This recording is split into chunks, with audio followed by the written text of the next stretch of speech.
Tihotu nama budaya. Perkenalkan, nama saya Ellen Kristinatan. MPM saya 2541169.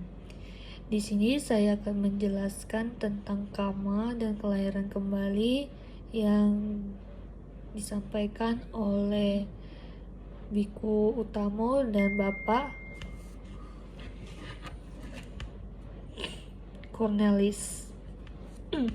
Yang pertama, saya akan menjelaskan karma menurut dari Biku Utamo.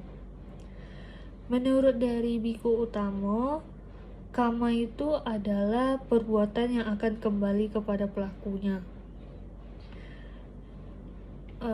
Kalau menjadi penjelasannya, menurut Bante Utamo, karma itu adalah perbuatan yang dilakukan dengan sengaja melalui pikiran, ucapan, dan tindakan fisik.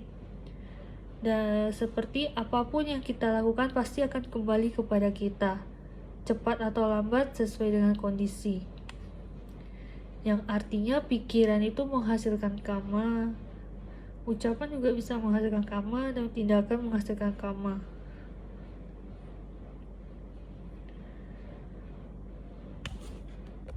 Dan Bante Utamo juga menjelaskan karma itu bukan takdir, tapi Bante menekankan bahwa hidup bukan sepenuhnya ditentukan oleh karma masa lalu, dan karma sekarang lebih penting karena bisa mengubah arah hidup.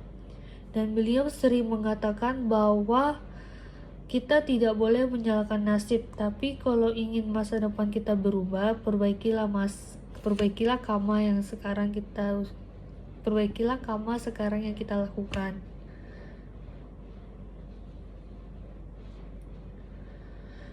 Dan Bante Utamo juga menjelaskan karma itu ada dua. Yang pertama ada karma baik yang disebut juga kusala karma, yang membawa dalam kusala karma ini menjelaskan bahwa ini membawa kedamaian, rezeki, kesehatan, dan kebahagiaan.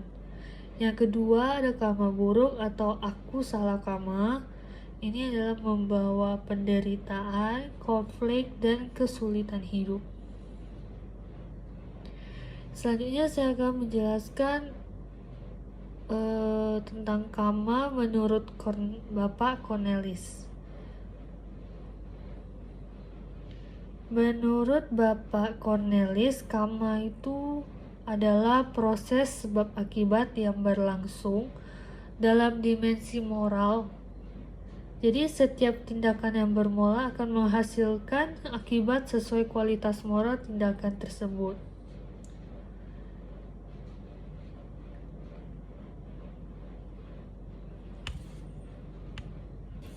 Selanjutnya saya akan menjelaskan tentang kelahiran kembali.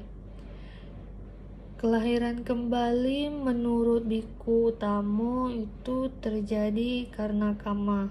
Kenapa? Menurut beliau itu kelahiran kembali ketika seorang meninggal, karma yang kuat mendorong munculnya kesadaran baru di alam lain. Yang kedua, karma ibarat atau disebut juga energi moral yang menentukan jenis kelahiran.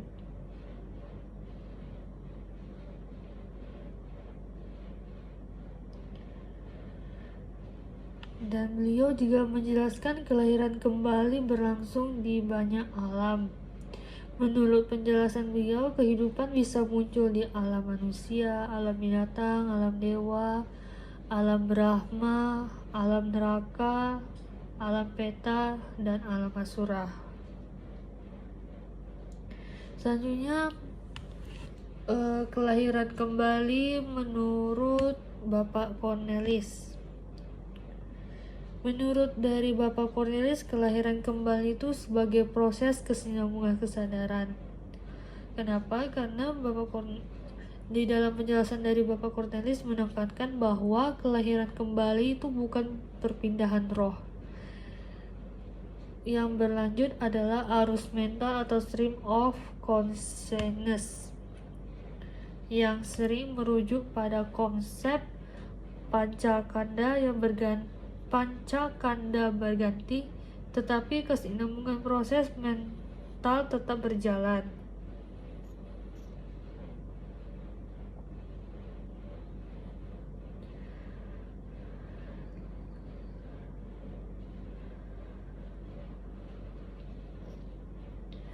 Jadi kesimpulan yang bisa saya simpul dari penjelasan saya tentang kelahiran kembali menurut dari Wiku Utamo dan Bapak Cornelis adalah yang pertama Wiku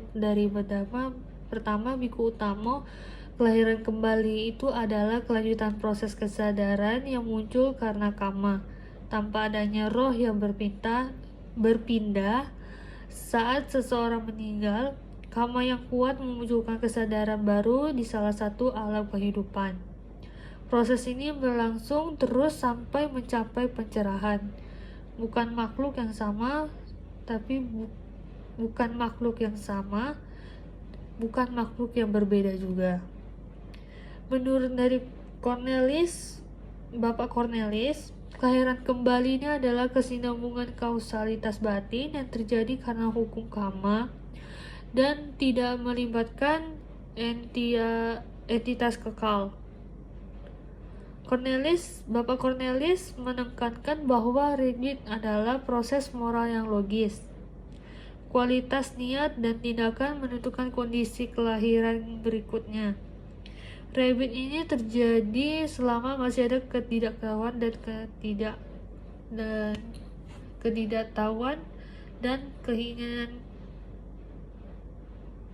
keinginan. Sekian dari penjelasan dari saya.